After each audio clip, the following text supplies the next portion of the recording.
I'm going to go to the pharmacy and get cough syrup. And I'm also going to go to the bank and turn all my coins into change. And I hope I don't get robbed by homeless people. We'll see. This is such a crossroad, what you said, I can't remember how it made me feel so humanized. Now I'm starting to rely on my crazy friends and the internet, the girls back home that I never had a chance with at all. Sometimes you gotta let it go.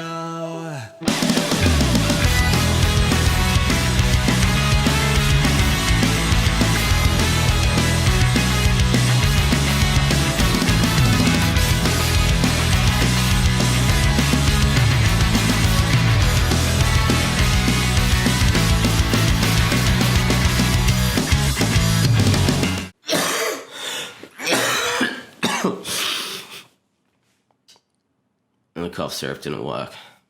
So a quick recap, part one of this entire thing of me being a pisshead and now becoming sober. Started out with a visit to my GP, ended up in hospital overnight for observation because I couldn't understand English anymore. They let me go the day after and I had to start packing for Splendor in the Grass. That's where we're at now.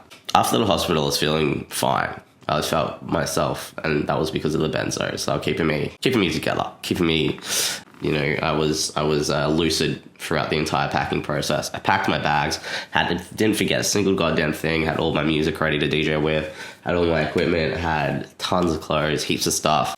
Make my flight's nice and comfortable despite getting an aisle seat. I'm not a fan of, it's always pushy and someone's gonna bump your elbow on, but Qantas, always fly Qantas because, I prefer the nicer things in life. Finally land in the Gold Coast. Gold Coast Airport is an interesting place. The Gold Coast in general is an interesting place. And I meet up with my father and my sister. I haven't seen my father in a while. I haven't seen my sister in a while. So it was good to see them and kind of catch up, go get something to eat, go to a fish and chip shop. Straight up on the menu right there is just a list of beers. Just shit that I would normally just be like, yep, I'm having one of them. It's 11 o'clock. It's time for me to have a drink. And that's the first time I ever felt a proper alcohol craving. So ready to just order that. And my father, who treated me more like a friend than a son, and he would have let me. But I managed to control myself, and we got lunch, and it was good, and I caught up with all the things going on with my sister. Saw some fucking bogans in the Gold Coast, which is always good fun. And then we drove back to Casino, which is a northern New South Wales town where my dad lives and where I spent the night. And I got to catch up with my stepmother, which was nice, and that was it. I took my Valiums and I went to sleep.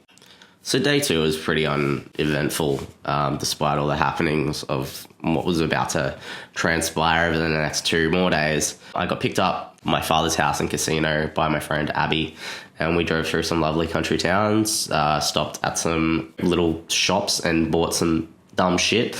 Here's a little tip, 5-minute crafts life hacks. If you're ever going to a music festival and you don't want to use the portaloos because they smell like fucking hell, get some surgical masks and some peppermint oil, and just a couple of drops of peppermint oil in the mask. Put that on, you won't smell a goddamn thing, and you can use those things all goddamn week. So we drive into Splendor in the Grass and set up our tent, and it's like midday when we get there, and we head out into the festival to see what's going on.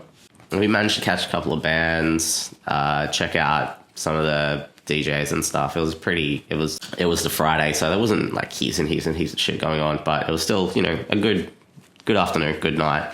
Didn't drink anything.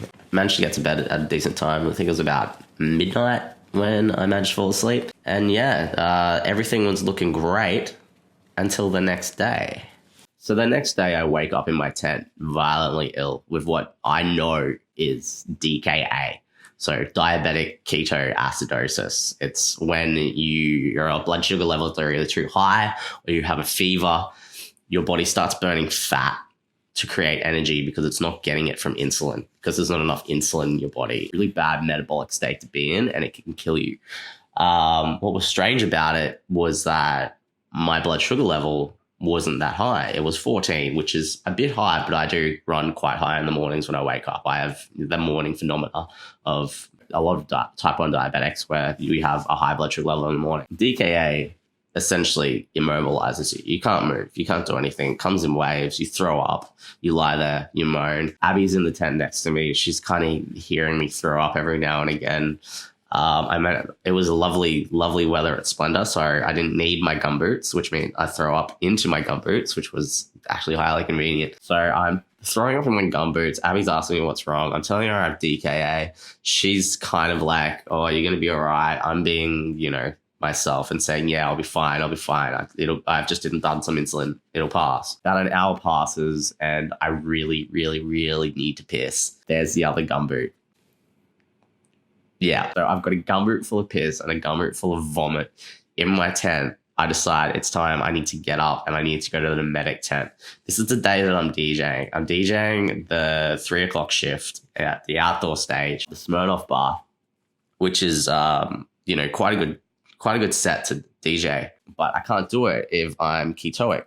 So I go to the medic tent after emptying my gumboots into the fucking ditch that they dig that everyone pisses in at 2 a.m. I go into the medic tent. My ketones are at 5. My blood sugar level, like I said before, was at 14. So it was obviously not high blood sugar level or low insulin that was giving me DKA. I kind of came to the conclusion that my withdrawals from alcohol is what was causing the diabetic ketoacidosis. You have to remember this is in the 72-hour danger period of alcohol withdrawal syndrome that can kill you. So I'm in the medic tent watching people come in, overdosing. There was some other diabetics there. Like one girl hadn't had her insulin for 2 days straight. I don't know how the fuck she was alive. They wanted to send me to Tweed Hospital. I had to sign a release saying, no, I can't do that. I have to perform. So I did that. They gave me an injection of, I'm not sure what it was, some sort of anti-nausea drug that they should sell to everyone with a hangover because it worked a charm. I was fine after that. I got 2 buckets of saline and I went off to start my DJ set at 3 o'clock after just leaving the medic tent. I actually took my equipment into the medic tent with me because I knew if I was going to be cutting it fine. So after my set, things started to get a little bit weirder and weirder, and I started to do some cheekier and cheekier things. Things got intense, things got wild, and I pretended to be the manager of a large DJ, and it worked. And I got heaps of backstage shit going and managed to even get a set played by him. I'll tell you about it next time. Anyway, thanks for watching.